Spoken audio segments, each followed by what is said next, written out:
It's Josh and Frankie. What a couple of dumb shits.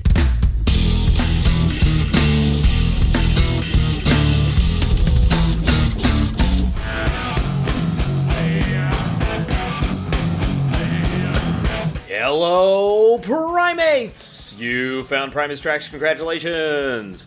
This week, we are honored to speak with Claypool about his recent involvement with Primus projects, including making print and digital media, as well as the daunting task of creating a documentary film about the band. Better him than me. Ahoy and enjoy our talk with Claypool. I wanted to start with the video you made to promote the gold EMG pickups. You've been around, but I think that's where a lot of people were first introduced to you or first made aware of your, I don't know, existence, but also your work with Lesson Primus, and that one looked like a lot of fun to make. It was a lot of fun. That project started as... So my dad was making the pickups with EMG, and they wanted to do some kind of promotional material, and they wanted to do the same kind of stuff they had done with some of their other people that have products with them. I think they just wanted to do some kind of interview or something like that. And you know how Les is. He didn't want to do that. He wanted to be more interesting. So we talked back and forth about something we could do. And this is the idea we came up with was, he's prospecting because he actually does like searching for gold. We actually just went up to Gold Country, and he's been up like 2 or 3 times since I've been and been like panning for gold. And he has metal detectors. He likes panning for gold. He likes like actually prospecting. We used to do it when I was a kid, so we had all the gear. Nice. And so we just made this whole sketch. And then Trujillo wanted to be involved. Once we pitched it to him, as soon as he heard about it, he was super down. And yeah, it was really just fun. There was no script. There was no anything like that. We just were like, okay, these are the shots we need, and we just kind of went for it. Wow. It was all shot on our property. It was the middle of summer, so everything was dry and dead and looked kind of like desert. So, and it looks like you played it up by overexposing the image to make it look super dry and arid, like in those old westerns. And I figured it was on his property because the credits. I really love the credits in this because it said Location Scout Les Claypool. I'm like, he just looked out in his backyard, went, that'll do. And it's the chandelier from the Buzzers of Grand Hill music video. That is, we use that chandelier a lot. It's by the studio, and it just looks good. We put interesting lights out there. We just get cool looking shots anytime we want. Just the idea behind that, it sounds like it was somewhat spontaneous, which is pretty great. So really no storyboarding. It was just, let's get these shots and and then get those overdubs in like like a Japanese or Italian film that would be imported to the States. Absolutely. The planning, it was really just kind of like, having fun, especially once like him and Trujillo were there, and they're just kind of like riffing off each other and saying what the other guy should do. And it was just, it was great. It was a ton of fun.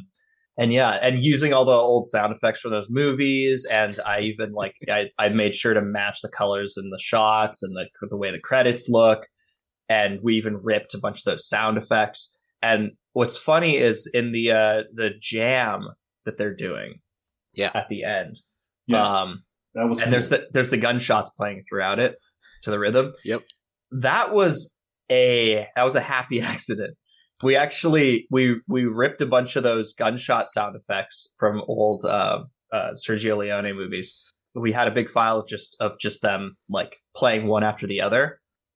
We're mixing the video, and we added the song in at the end, and we happened to have just all those gunshots like lying at the end of the video, just like on the cutting, like basically we're just in the middle of cutting it up.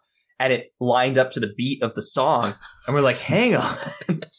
We just started cracking up when we were mixing it. And so because it was so funny, we're like, are we doing this? Let's do it. And we just put them throughout the whole video. So that was actually like an accident. It was, we were adding gunshots later in the video, and some of them happened to play in the song. And because they were like so on beat, we're like, oh man, we have to do it. Once again, not planned. That's incredible. The other credit that I thought was pretty funny was, first of all, the fake credit writer credit. That was a nice overt funny joke. So it looks like you guys had a lot of that A lot of fun with that stuff. And then, of course, I really I love the sly subversion of the idea that you guys were directors of nepotism, too. Yeah. Yeah, I didn't think anybody was going to pause on it, but I knew if somebody did, they had to have something interesting to look at. But yeah, did I write director of nepotism, Cage Claypool or the Claypools? The Claypools, yeah. Because we did everything. Every single thing in that video was just him and me on the post-production end. And then Trujillo, like, there on site. But, like, everything was just completely us. No one else touched that project. So, yeah, every single credit in there was the Claypools. I mean, how cool to work with your dad on anything, you know? I love working with my dad on stuff. He was in gas and electric for 30 years. So, you know, like, wiring a garage with my dad is a lot of fun. But, you know, making this kind of thing with your dad must have been a blast. And I don't know, did you think in the back of your mind, this is going to put my name out there and get some attention? Kind of, but to be honest, at the time, that was really like one of my first video projects ever. Probably my third, like, just random video project. Because I, at the time, had just graduated Laguna College of Art and Design for game art, making video games. Uh-huh. I was pretty late in the hiring process for a big game company. Right before, like, as things were starting to get really serious, COVID hit, mass layoffs at all these big companies. They're all going remote, and it's just like, okay, and like the whole plan kind of fell through. So I moved away from Laguna, moved back home. I just didn't really have anything to do, so I was like, you know, I've been wanting to get back into video stuff, so I just started doing that. And from there, I mean, I had a knack for it because there's a lot of things that like transferred over just from going to a visual art school. I was able to like teach myself a lot of these things. So really, it was just because of, you know, the game art thing. Like, COVID hit, nobody was hiring in the game art sphere. I didn't have any like big impressive work to show at the time, so I'm like, okay, I'm gonna make just some stuff that's just me. I've just been doing that ever since, and I do want to, you know, continue making games, and eventually. For now, I'm really enjoying like directing and producing videos, music videos. I've done like a couple advertisements, stuff like that, and I mean, that's just how it happened. Was I had made a couple videos, and he's like, "Hey, do you want to do this video for me?" And then it's just been that ever since. Well, you talked about those transferable skills, and I guess you're working with people in a different way too.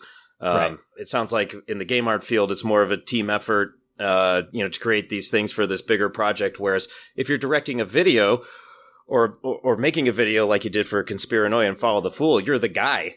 You get to execute your vision as opposed to maybe working from somebody else's. That is part of it, because I do ultimately want to direct. I mean, it's one of those things where it's not like there's this thing I want to do. It's like there's all these projects that I want to complete and just get out there. And so my title or my job doesn't really matter. It's more just about like creating these things that I want to create. So I have a bunch of games and films and stuff that I want to make, want to get off my chest, so to speak. Yeah. And so I was hoping to, you know, direct videos and keep doing these things to show off myself as an artist. Yeah. And then, you know, just translate that into whatever realm I feel like going. Yeah. What's one project that you would like to do that you wouldn't mind sharing off the top of your head? Without giving up any of your intellectual property, too. I mean, yeah, I have. I'm one of those people that doesn't like sharing things I'm working with people that I'm not currently working on that project with, because there's actually a like psychological thing that happens with people where if you start telling people like, oh yeah, I'm doing this thing, I'm working on this thing, you're actually getting a little bit of mental gratification for that project, even though you haven't finished it yet. Oh, interesting. And so telling people that you're working on something, or like you tell somebody it's a really good idea and they praise you for it, you're like, oh yeah, it actually kind of demotivates you. And so a lot of times people that like talk about all these projects they want to do, they actually don't ever complete them because they've already gotten the satisfaction and gratification from it. So I've got kind of the feeling that subscribed it's to that finished. philosophy. Not to be lame and totally sidestep your question or anything, but No, I think that's a really great way to look at it because all of a sudden, if you're going, I know it's a great idea, then it's finished, right? And the learning and the work is over. For example, the just today, Jim Carrey just dropped this video that I was working on with him. Oh, wow. Yeah, I've been telling pretty much anybody about that, except for like family members and the people that I'm actually working on the project with, and not just because of NDAs, but because of that concept I just explained to you. Yeah. But yeah, that just came out today, which was actually a shocker to me. I didn't know what day it was releasing, and then all of a sudden I see it's on Twitter. So, oh, excellent. Yeah. When the NFT project was revealed, I must confess I didn't even know what NFTs were. Actually, it's because of that project that you were doing with Les that I did some research and I learned about that new form, that new art expression.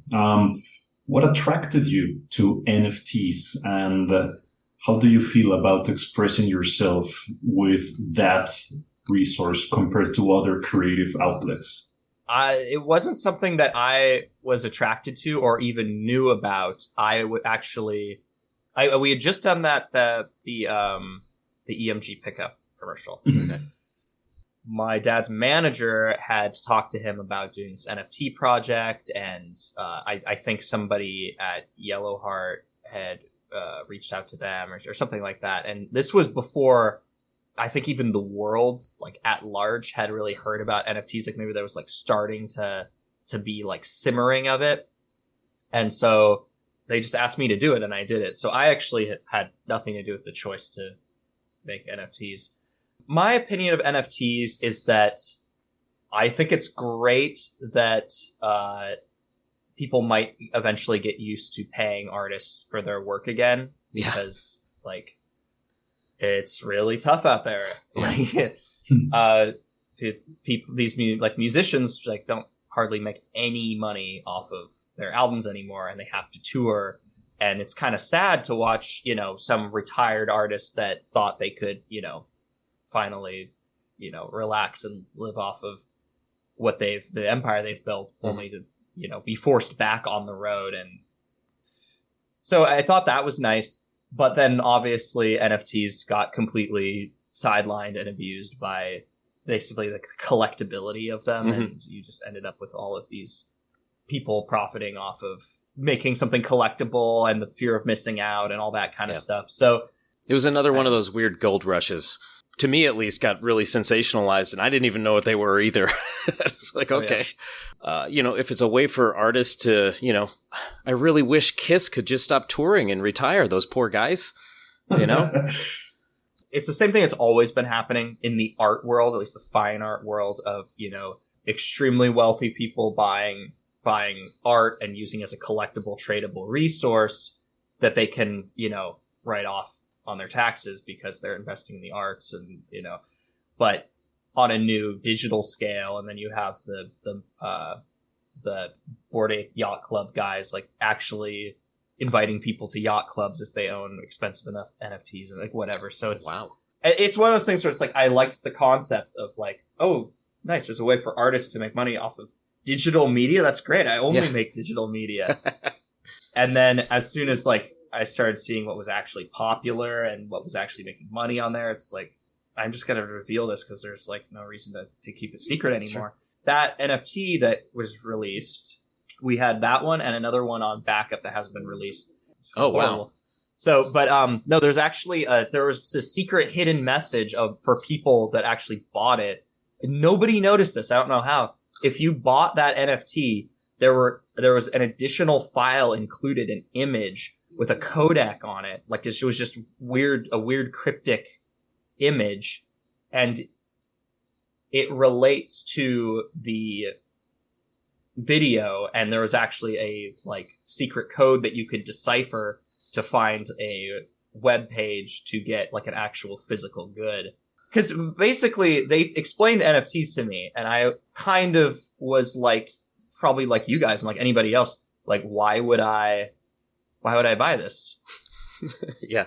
then I started thinking about it. I was like, okay, what would make me buy this? Okay, what if you're buying this art, but also it kind of gives you a basically a ticket or the resources to solve a puzzle to get something else. So yeah, if anybody bought those, if they're still available and you want to get one and try and solve that puzzle and figure it out,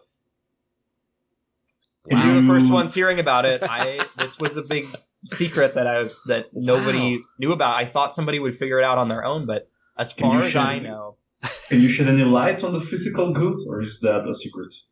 Gotta solve it, Frankie. I think I've shared enough, so you guys can. Somebody will figure it out now because that's really interesting. Now it's out there. Yeah, because that was actually a really big part of it. I made those videos because the entire process was Les got really into painting. He painted all of these things on canvas. Yeah, and he was already planning to have them like show up in galleries and like start doing some art besides music. Yeah. The NFT project thing was pitched, and we did the first one as a test, and it was looking so good. I made a second one, and then the fallout happened, and then there just kind of nothing else ever happened. And along with all that, I came up with like all these puzzles and like made all this stuff within the videos that like led to something. And that's a great hook, though. What a great idea! But nobody knew about it, so nobody went to look for it. And I thought for the exclusive page. I thought that people would see this mysterious file and think to look, and then it would make people interested for the next one. But I guess you would not be interested in approaching the project like an NFT again. But do you think those paintings and the idea to develop those soundscapes into a solo record could actually still come true in the near future? If there was a way that those things we were making could be profitable. I mean, basically it was going to be like, if we could make these and sell them and it was enough to pay for, to pay for the visuals I was creating and the music and the images he was creating, then we would be able to make this like ever evolving album. I don't know. How do you sell digital media anyway? Like nobody wants to pay for it. And this was just kind of we thought it was an opportunity to do that. And then it was horrible timing because we got on it before anybody had even heard of NFTs and it was going to be a great thing. And by the time it was released, it was people had already started to hear about it and was already starting to get joked about. And so it was just really bad timing. Very unfortunate. I mean, I don't know how hard it would be to convince people nowadays to purchase something digital in terms of visuals. But I mean, if Les went the old-fashioned route and he made prints of his paintings, and they were offered for sale and they were signed and numbered, I think there would be a large market, including myself and Josh, that would be interested in owning something like that. Yeah, for sure. I got to see some photos of his paintings that went up at the Chambers Project in Grass Valley. They look cool. I think they look pretty good with all those other surreal artists in the room. Let's talk about that Conspiranoia video. I mean, and I bring this up because you got to have fun and wing this production for the EMG pickups to make it more interesting and attractive, and it's certainly way better than an interview, so kudos to you on that. Then you're tasked with creating a video for an 11.5-minute track. Yeah. Yikes. It's even more yikes than you can imagine because the original plan was... Because I'd already done it with actually both of the NFT things. That the second one still is unreleased, and nobody's ever seen it or heard it. Even though the second one was my favorite, and I can't wait for it to come out in whatever form. But I had already experimented with this process of turning these paintings into 3D models and manipulating them. However, the plan was to make this painting into the 3D model, and then just do a little looping video for the Conspiranoia track. Like, it was just going to be him standing there, like, looping, maybe overlay a couple things. Yeah. I made the character. I made the room. I made a little looping shot. And it was kind of boring. So I added some like camera moves to it. And then all of a sudden, before it was like just a looping image. So it was like, okay, this is just backgrounds for the song. But then I made it move so much, it was like, okay, this is almost a video. Mm-hmm. And then basically we were just like, okay, let's try and finish this thing off as a video. That thing was edited in a little over 24 hours. My word. Yeah, no. This is what I was talking about. It was so much, and it was so much worse than you were expecting. I finished the render, then I started editing it. I just kept adding, and I'm like, when's the deadline? Okay, 24 hours. I just kept like crammed everything together because everything else had just come in 24 hours before the release was supposed to happen. I had a buddy of mine who I've worked with a bunch of times edit all the video that was on the screens. I just gave him like a bunch of stuff. And it was actually really fun because we stayed up super late. I'm setting up the 3D scene and he's making this like conspiracy like visuals thing. And the whole time we're talking on Discord, we're just going down the conspiracy rabbit hole. We have like lists of like all the major conspiracies. We're just like talking about them and like researching them. And we looked at every single like major conspiracy theory and just kind of like made fun of them and joked around and we put them into the little video. I actually, because of that, that's why we did the thing where we came up with the list of every single one and just made them scroll past the screen. That was an impromptu thing. We were like, let's just make a huge list and like make it go by and like that'll be that. And that's great because that's my favorite part of the whole video. It's pretty great. I love it. And I'm actually wondering because we finished it in 24 hours with like basically no time to spare. We sent it off to go onto YouTube and stuff. And then I kept editing it and made a new version the next day where the list was even longer and some of the stuff was cleaned up. And I actually don't know if the current version on YouTube is the old version and the new version because normally you can't replace YouTube videos. You have to delete them and re-upload them. But I don't know if that ever happened. Sure. If you go and actually see the show in person live, the complete list is there. Mm-hmm. So, and that's the one with the great inserts about Larry and Herb and Bobcock and all that. I can't remember if the inserts were in the original or not. Let's see. This is it never did end up getting replaced. Okay. There is a longer, more cleaned up version that was edited slightly differently because that was just such a rush job, and the list is longer and a couple of other small things. Josh and I discussed that portion of the video extensively, and the list is also featured inside the gatefold sleeve of the physical release. And we were discussing that, yes, some of the stuff there, it's humorous. Other stuff are straight up conspiracy theories. But there are also a few mysteries included in the list. Did any of those catch your attention in particular when you were doing the research about what to include on the list? I mean, you tell me which one you think is... the Dyatlov Pass mystery, for example, or Patterson Gimlin film. Here's the funny thing. We researched each one of these, and so I can actually tell you like my opinions on a lot of these. Like the Dyatlov Pass was almost certainly just an avalanche or snowstorm that came in and like battered their tents and scattered the people out of their tents, and they had just like died in the snow. But it was like so violent. Like basically, Dyatlov Pass is a bunch of people in like Siberian or Russian wilderness just turned up dead. Like their tent was ripped open. They had a bunch of like contusions and bruises, and a lot of them had frozen to death. And like there's so many conspiracy theories about there was a creature, some serial killer mystery, one of them went crazy. All realistic signs point towards it being like an avalanche or snowstorm or something of that nature. But yeah, any other ones? The whole list I'm very familiar with. Patterson Gimlin, like 10 seconds of Bigfoot walking. Oh, the Patterson Gimlin film. That's yes. Right. I mean, that's just... that's just about that film and whether or not it's fake, who made it, that kind of thing. Because there's so many conspiracies surrounding that Bigfoot footage. It's great because we could just go down this rabbit hole and talk about those for 3 hours if you want. I know. I did appreciate that the list was so exhaustive.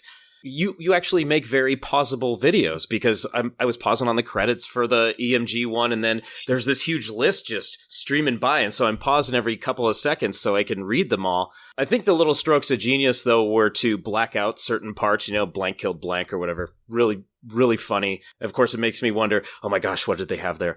Just to see these, so many that I hadn't heard of before, but plenty of them I was familiar with. Yeah. But just to see them all in this exhaustive list was really funny and oddly satisfying. I think I included a couple other things like they're watching you or they're right behind you, like in the list too. Just yes, some random paranoid things to include in the list. Now, were those thoughts coming to you as a result of looking at all these conspiracies, or is it just no? I'm going to throw this in. The song is Conspiranoia, and when we were making the list as we were as he was editing and I was modeling, and so we just kind of created this list and thought of things that would be funny to put in there, and then just some of the things we blanked out because we didn't want to include somebody's name or something, but then we thought it was funny if you're just code blank and we're that's more of the fun, I think, because some of these things are so vague anyway that they defy all logic, yet some people are putting a lot of stock in them. I have the complete list somewhere. Nice. The complete list has the less Jesus died in Japan. Yeah, stuff like that. I think Frankie's going to get that list tattooed on his back. Kiefer's living in Argentina. I'm curious about that one. Did you have more of a storyboard approach to that one? God, I wish I could pick up this camera and walk in the other room, because that room is basically the room that's right next to this one. Oh wow! We call it. I live on a old dairy. There's a fridge here. It used to be an old fridge where they'd take the milk cartons or whatever. Yeah. So there's just this creepy looking room that's all made of cork, and it's falling apart. It's 100 years old or something. Wow. It's really old. It's really old room. It's probably at least 80 years old. The cork's falling apart. There's little square nails sticking out of the ceiling and stuff. We call it the torture room because it's just this terrifying looking room on the property. So what I actually did is I went in there, I photo scanned it. Oh, nice. So I have this creepy, little decrepit looking room, and then I just kind of modeled out everything else inside there, and the TVs, there was no storyboarding that went into it. I laid it out just how I thought would look aesthetically nice for a little looping video, and until it turned into what it was. And then also there's other happy accident things that happened with that video too, when the camera goes around and he has a face on the back of his face. Yeah. So the only reason he had a face back there is because I only had the painting from the front. And so when I was making the model, I just needed something on the back so that it would block light. And I just mirrored it. I just took his front, mirrored it to the back. And so that was a mistake. And I was I don't even remember. I was showing somebody this scene and I showed them the back and they're like, whoa, is that going to be part of the video? I'm like, yeah, sure. Why not? So we just flipped around to the other side for a quick little second. Well, it's really cool, too, that the setting is based on this creepy room that you just happen to be right next to all the time. That's bizarre. I mean, the thing you'll notice is with the EMG commercial, with the Conspiranoia, with Fool Falls a Fool, all of these videos. I mean, I'm a lot like my dad in ways, and a lot of the Primus mentality was always less trying to make Lur laugh. And so that was a lot of what I was doing. It's this thing's funny, let's include it. And it was more just about having fun and kind of just going with your instincts in that way. I find this entertaining. So will you, probably. Yeah. Hopefully. And it sounds like you more or less had 100% creative control and you just got to run with the ideas. Oh yeah. That's awesome. As you were developing the video, Cage, how much relevance did the structure of the track have, for example, in the scenes that you were doing? I mean, in the sense that Conspiranoia has so many feels and so many different twists in terms of the musical structure. I mean, when you played the song, did you immediately think, for this feel, I want to do a different scene or something like that? I actually that was like a blur. I was up for like 24 hours and like barely slept because I was just trying to crank through that video. I'm in awe that came out so well for how quickly put together it was at the end. Yeah. The actual like modeling and stuff, that took a while. And then by the time it was time to take it to render, like there had been a lot of time that had passed. And we had all envisioned this as just being a little like looping 3D thing. Right. It was just going to be his face with the camera moving around every now and again. It would loop multiple times through the video. And so me editing that in the last stretch was just kind of something we decided to do last minute. And it came out like pretty great for it being a 13-minute video that I had to just come up with stuff. I don't think I could do that for any other song, too, because it's Conspiranoia, so it's okay that it's in one room and it's this one guy and it's all just paranoid stuff flashing at you. If it had been about anything else, I don't think it would have worked, but because it was supposed to be already this constrictive thing, it worked. Try it with Xanadu, see what happens, right? I had a lot more time and thought that could go into like Fool That Follows the Fool. That one actually did have like some boarding and like, process behind it. What was it like doing that video? Fool That Follows the Fool, I started before Conspiranoia. Oh, wow.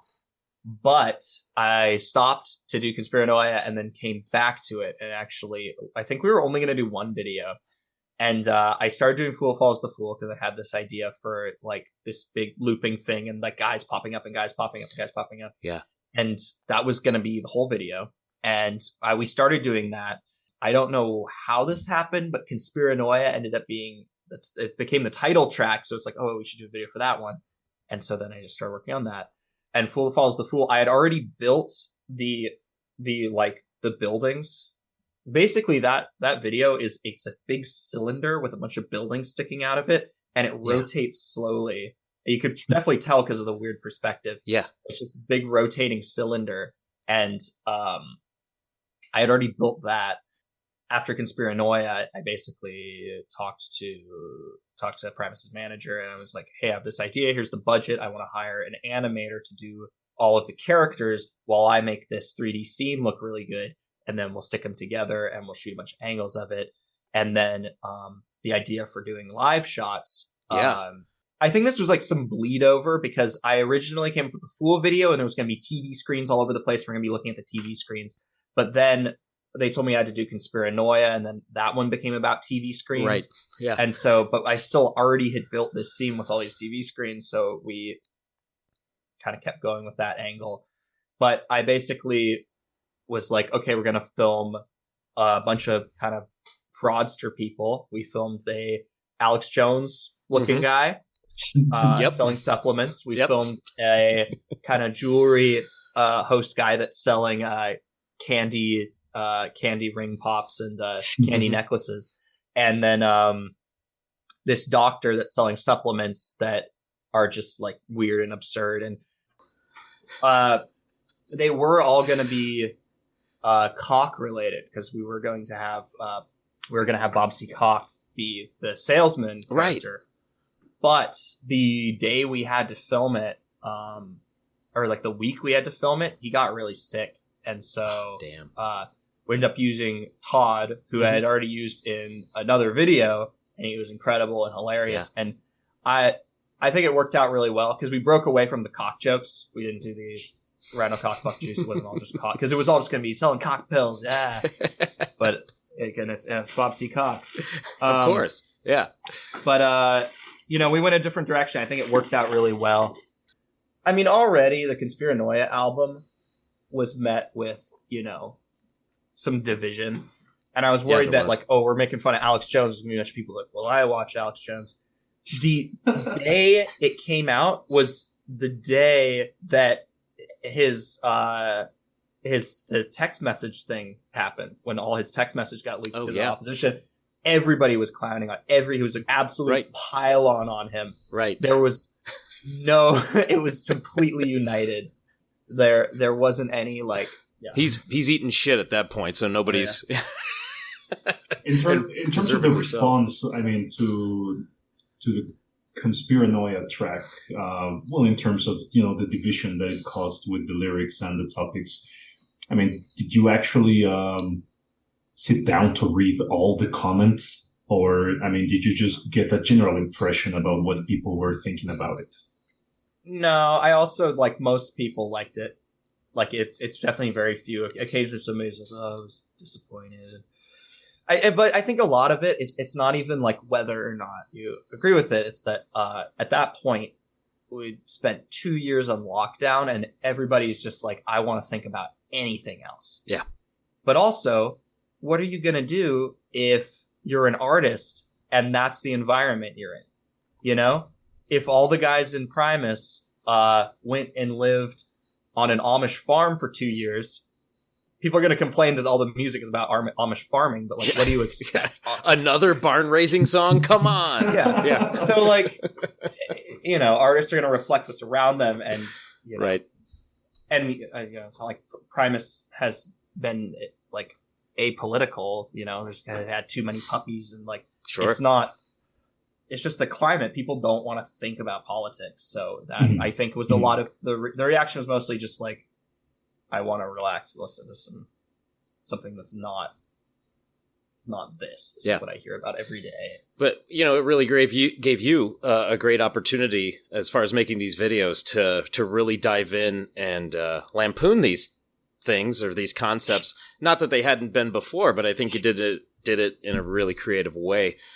You know, especially with the messaging on Fool, where it just multiplies, right? Almost exponentially once that metaphorical ball gets rolling.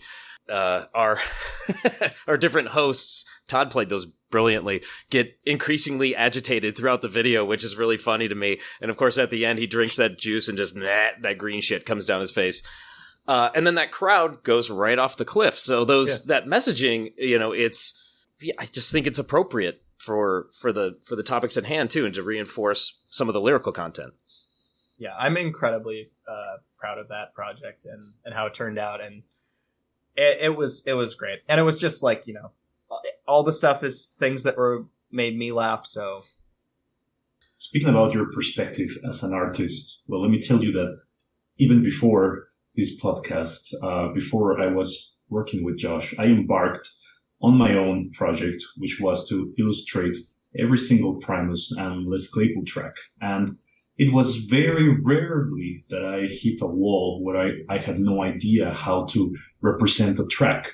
Because, you know, in all of Les Claypool's music, there's always a reference or a lyric that sparks something visual in your mind. I think Primus is an incredibly visual band, and perhaps people don't give them enough credit for that. Not in terms of the music videos themselves, but maybe how evocative their songs are. Was this a case for you? Was it easy for you to create images for the music that was created by Primus? Well, for Fool, it's pretty literal interpretation. And for Conspiranoia, it's not my image. It was his art that I modified. I mean, yeah, for Fool That Follows the Fool, I knew what I wanted to do. I maybe didn't know the designs of the fools yet, and so I just had a session with me and a few artist friends, and we just sketched out a bunch of character ideas, and we loved the guy that's in the front. The front three guys are like the three designs were like, okay, you know, they were all in contention for being the head fool. So all three of the front guys that are actually like properly animated, I had a Katie, who I added in that video. She animated all those characters, those three characters. All the other ones are still images that are just kind of puppeted to like wiggle a little bit. So they're not like properly animated, but like you can't really tell because they're so buried back there. But she did all of the frame by frame animation on the front three guys. And oh, wow. It came out so great. Yeah. Oh, it's visually very pleasing. And you got to, of course, splice in, you know, live footage of Todd being a crazy person. And then the live footage of the band too. I'm curious where that came from. Did you take that film? I took that film at a show in Portland and then another one in San Francisco. Oh, very nice. And I just needed more coverage because we only got like we only got 2 camera angles at the Portland show, and it was somewhat lacking. It wasn't close enough. And so there was a venue in San Francisco where I could actually get like right under them and like kind of get in their faces while they were performing. And that ended up being a good way to fill up the rest of the shots. That's amazing. And then I grabbed the crowd who are, Primus crowds are very lively. Oh, yeah. Like still people getting passed around and all that stuff. And I think we put up a sign or something that said, like, if you enter, you'll be included and you might be used in some kind of like video. Oh, sure. But like we still used like kind of blurry footage of people getting passed around and stuff during that shot. And it's all super like overexposed over all this other stuff. And like, I don't know, if you were at one of those shows, you might be able to spot yourself in one of those. So. All right, Primates, figure it out. Do you think, Cage, you would have fun making an airing video? I mean, would that song have potential for something visual? I know that's like a lot of people's favorite songs from the album, and yeah, I just haven't thought of what it would be yet. But yeah, that would be nice to just complete the trilogy, so to speak. I haven't given it much thought. That one wasn't really on the table for doing something. But yeah, I can already see the cartoon light bulb is starting to brighten though above your head. You're already getting some ideas. Yeah, that would be a good one to do something for, just so that they're all done. That could be a complete work. I think that'd be the first no, because they did the CD-ROM where like every song from the album has a video, so like it has been done too. There are like that's right. Yeah. And fully visualized Primus works. What is really amazing about that, now that you mention it, I mean, there are 2 things that I think are really incredible. First one, that for Tales from the Punch Bowl, Liz and Lur were sitting down for many hours in front of computers making those characters, and then all these years later, you are doing. They got a guy to do it for them. Videos, yeah. Right. And the other thing is that it's so incredibly organic how those characters in the Follow the Full video wouldn't look terribly out of place in the Tales from the Punch Bowl booklet. I mean, it's such a similar style. It's Primus. Yeah, I think there's an aesthetic. Yeah, they still had, even though we designed all the characters, they still had creative oversight on. I showed all the designs to them, and they were like, "We like this guy," and like there was some back and forth as far as the design of the characters, and also I know I've grown up around this stuff, so I know the look. Oh sure, you just know the vibe. It helps to have the DNA too, I suppose. I want to go back to Conspiranoia, but also to Fool. As I said, I did a lot of pausing. So I know there's things I missed, but there's also things I caught. So I have questions. You mentioned the stacked TVs in both videos. So that was a byproduct of working on them. I wondered if there was a through line there. But I got to say, you really have the most iconic conspiracy images flashing on those screens in the Conspiranoia video with those Masonic symbols. That dragon creature thing, I don't even know what that is, but alien embryos, Stonehenge, the pyramids, Elvis. Hey, it looked like you used a couple of Primus gig posters and some still images too. I caught the Elvis one, and I caught one with the goblins on it. I don't know if I missed any others. I can't remember if there are more or not. Okay, if I'm being honest, because that footage was, once again, my friend just edited. He collected and photoshopped and made a bunch of that stuff to flash by and made what's on the screens. And then he gave me that video file of all the flashing imagery to use as another layer to put on over the rest of the video. So a lot of stuff that's on those screens is overlaid over the whole video too. And actually, I'm not 100% sure of the origin of all of it, because some of it was just his. And then did you get to choose some of those things that were overlaid, like the UFO footage and the moon landing and that sort of thing? All of it was either photoshopped by us. Mm-hmm. We got like stock photo license for fair use like thing that was released by the government. Like moon landing pictures is just that's public domain at that. Exactly. Right. Yeah. Speaking of public domain, I noticed, Frankie, maybe you did too. Every time Les hits that MIDI pedal, and it that sound. Every time he hits it in the video, there's footage of atomic bomb explosions. Yes. That's another public domain thing we did. And it was a nice little touch. I thought it was a great thing to do and make that. Who's in the tinfoil hat and gas mask? That is my friend who edited the video. His name's Marcus. That's him. So he edited all the stuff on the screens. And I think we had some stock footage of some guy in a gas mask or something. And I was kind of getting to the point where I was like, we're doing a lot of stock footage. Anybody that has a license here can get this stuff too. I was like, well, I have a gas mask. So he just did it.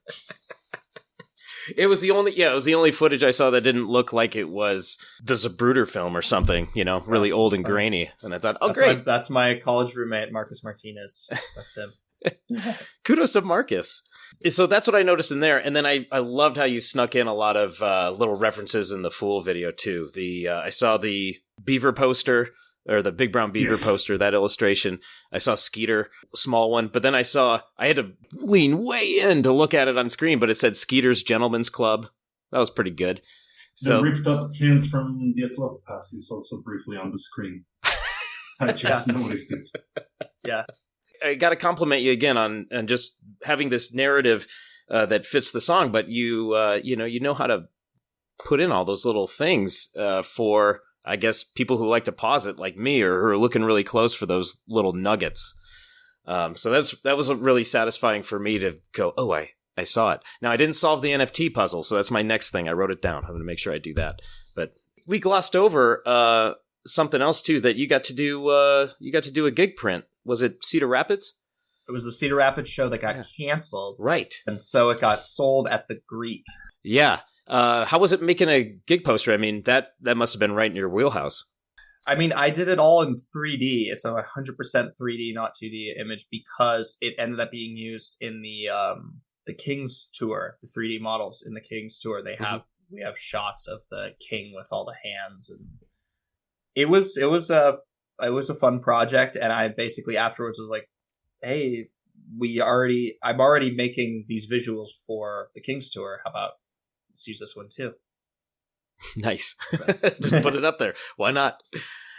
There's one more observation I made from the Conspiranoia video, and it's going to lead into probably our final segment here, which is there was a lot of great footage that looked like it was from the late 80s, early 90s of Primus playing live, because it's out there that you're working on a documentary. I have to imagine that was a product of perhaps watching a lot of videotape and going through archives. Those are all archival videos that I don't think were publicly available.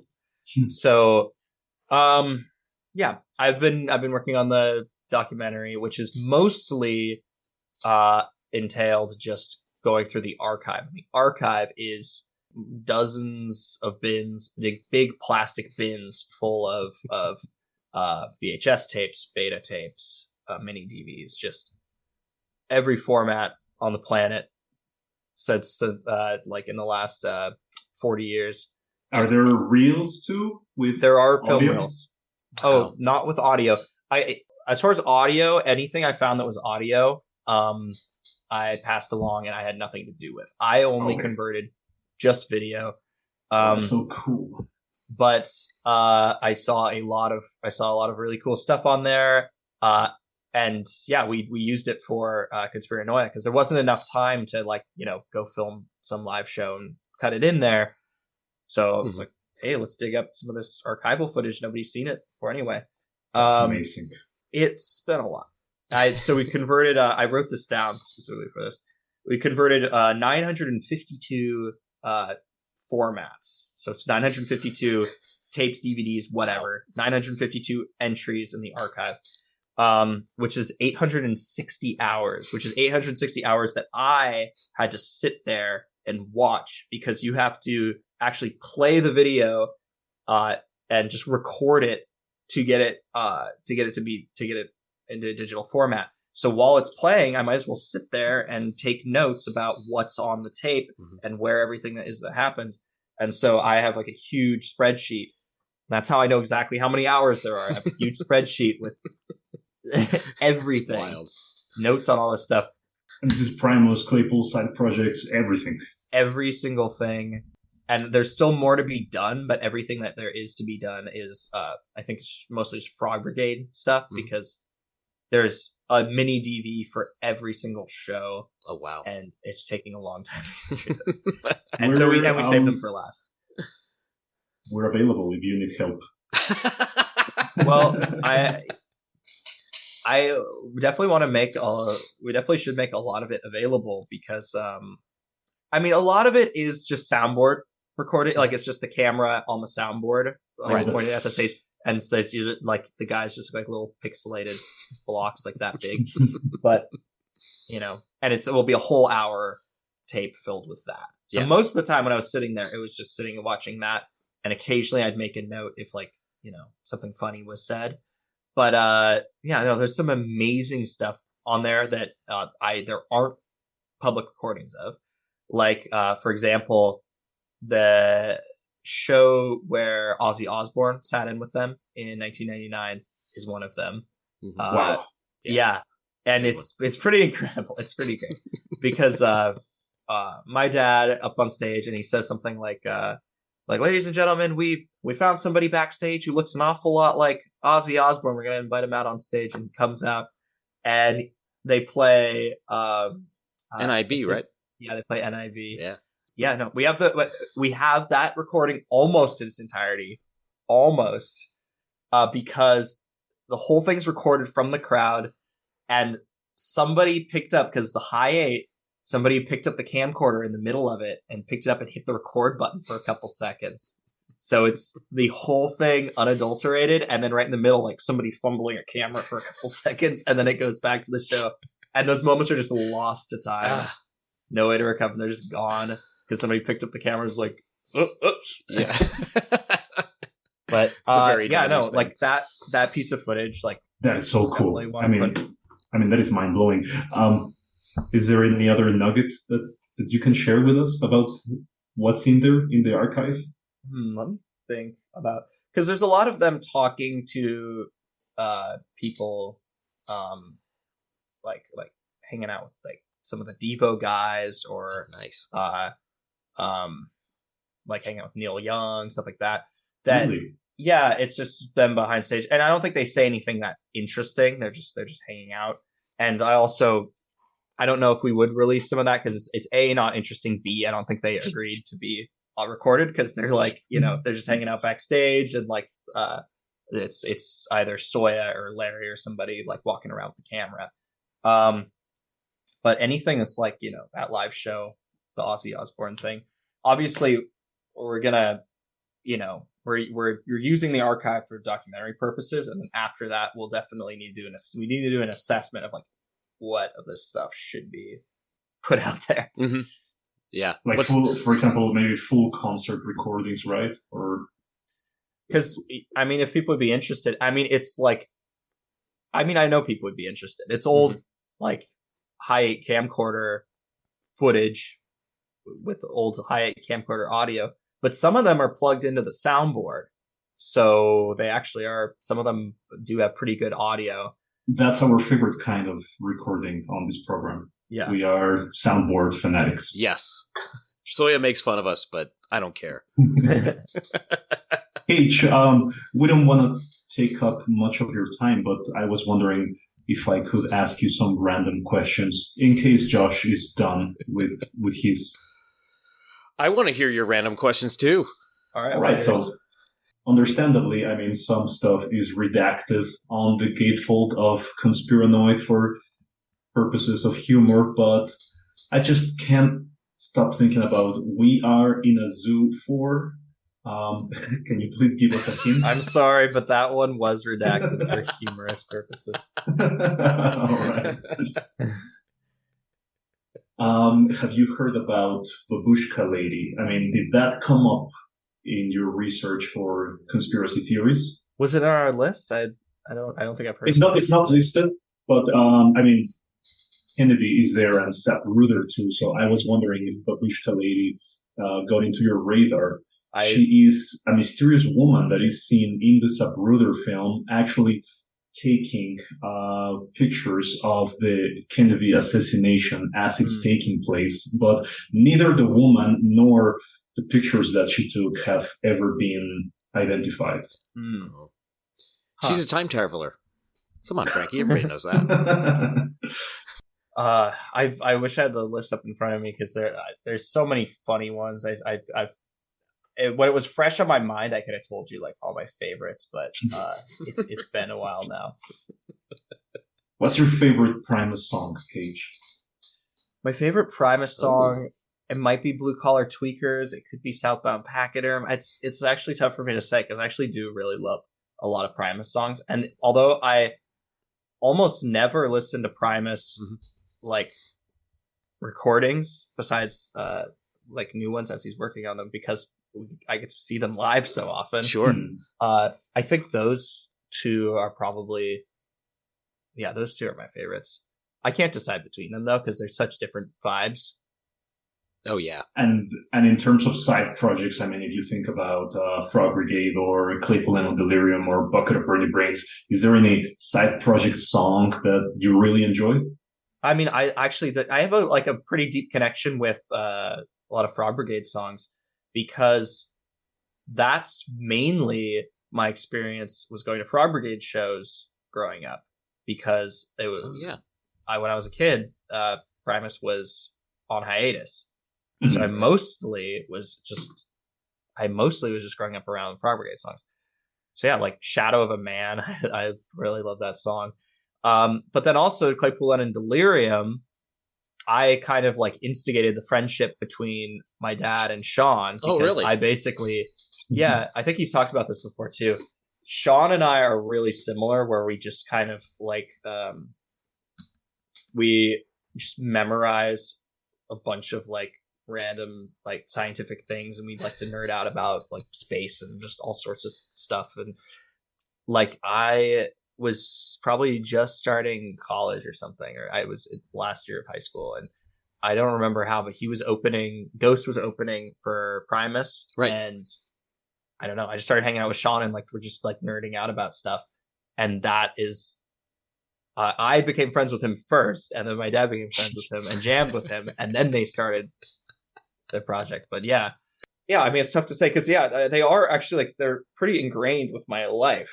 So it goes beyond listening to the songs and liking them. It's like, oh, that has a connection to like this part of my life when I was, growing up and when I was in this grade. And don't go starting a podcast about it though. That's a bad idea. No, it won't work. Take your advice. You seem experienced in the subject. We know that you suggested some changes to Conspiranoia because, like Les mentioned, prior to adopting the perspective of the characters, it was like a little. You mentioned the word preachy, and another example that comes to my mind is that Les mentioned in multiple shows that your sister took exception to the lyrics of Mr. Right. She thought the song was disgusting. Is there any other case where you were like, I don't like this song, or I think this character is gross, or it's too dark, or was Conspiranoia the only case where you thought a song could be improved? I don't remember if I actually used the word preach yet, but I probably did. The original version of Conspiranoia that I think he started working on, it wasn't about specific characters.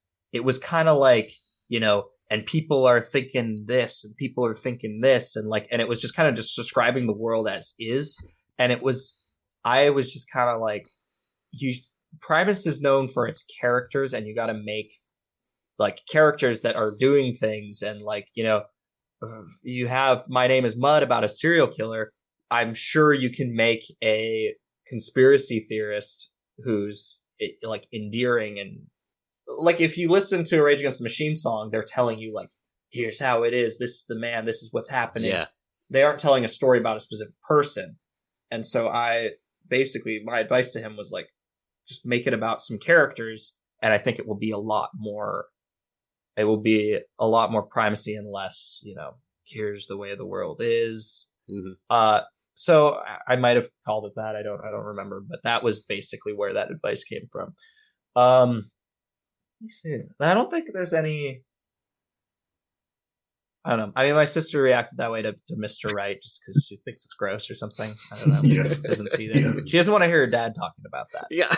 But for me, it's like I can't think of any, honestly.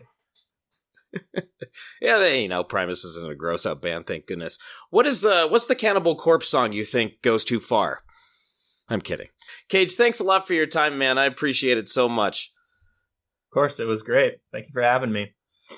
I echoed what Josh said. Thank you so much for your time, Cage. It was really fascinating to have all this insight. And I think I speak for all of our listeners when I tell you that we are incredibly excited about the prospect of archive material being released. I'm sure, documentary couldn't be in better hands than yours. I'm sure it's going to be absolutely magnificent. And just the fact that you're sitting through all these recordings and you're doing this labor of love of, cherry picking the best of all these hours of footage is just such an incredible job. And it's true. I truly appreciate what you're doing for Primus.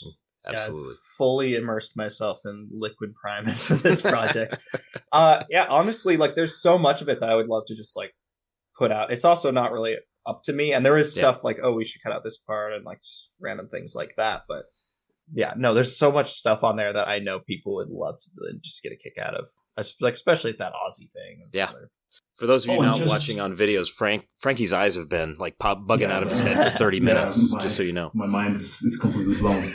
just one last thing, Cage, to know that there are albums out there. I mean, at this point you have contributed creatively to Conspiranoia and Follow the Fool. But I mean, even before that, your drawings are in the Wales and Woe record. And I think my voice is... And your voice, yeah. So what does it feel like to know that there are records out there that have you as a child contributing something to them? Is it weird? Is it cool? Is it something that you sometimes pause and think about? I think it's cool. I don't think about it that much, actually. Like, I couldn't name which song my voice is in. Well, there are quite a few. I mean, I think you guys are also talking with Liz in Dee's Diner. Yeah. Yep. Well, we used to go eat at Dee's Diner like almost every morning back when it first opened, when Dee originally opened it. I think it's changed hands a few times now. Got it. So it's a very different place. But we used to go there all the time, get like 50s Diner breakfast food there. And one more thing. I'm sorry, Josh. I just need to mention this. It's important. That show at the Wiltern, Cage, when it was my turn to ask a question during the VIP, I asked Les about the archives. I asked, when are we going to get to hear, like alternate takes of songs, unreleased demos, or, see concert footage or behind the scenes footage that is probably in the vault. And first Les told me that I knew way too much about Primus and I should watch Game of Thrones or replace my Primus enthusiasm with something else. And then he said that he doesn't look back and that it was not something that he was interested in. And he said, my kids can probably take care of that. And here we are. Look, now that's precisely what is happening. That's right. Yeah, and as far as like alternate versions of songs, I don't know how far back you would find that. I don't know how often they mix down. Oh, there's plenty of stuff. We got a pretty good idea about what is in the vault thanks to both things that Les told us directly when he was here and also things that Cheney has shared on social media. Like a few years ago, she discovered some reels that had rehearsals from the Seas of Cheese period. And, just talking to other collaborators, we have discovered that there are several things that have not been released yet. Well, there was a pretty cool video I found of them writing the guitar part Les and Larry writing the guitar part for Winona's Big Brown Beaver. So they have the bass part. It sounds like they have the bass and the drums laid down, and Lur's just kind of like plucking over it, trying to figure out what the guitar part's going to be, the melody, and they're coming up with a couple other ideas they didn't go with. And you can hear the vocal track in the background is all just temp noises. It's all just Les going, like he's just making noises that they're going to fill in later. Yeah. So there's footage of that. That is so cool. Yeah. That's fascinating. You know, if you hear a window breaking and there's a shadowy figure going through all the stuff, it's Frankie. Okay, don't be scared. He just wants to see it. Thanks again, Cage. I really appreciate it. And of course, people can find you on Instagram at Cage Claypool. I think that's also your YouTube channel as well. I try to make it my everything on Twitter and Instagram and whatever else will let me. Very cool stuff there. Yeah. Thank you very much. Go follow the guy. Thanks again. Thank you.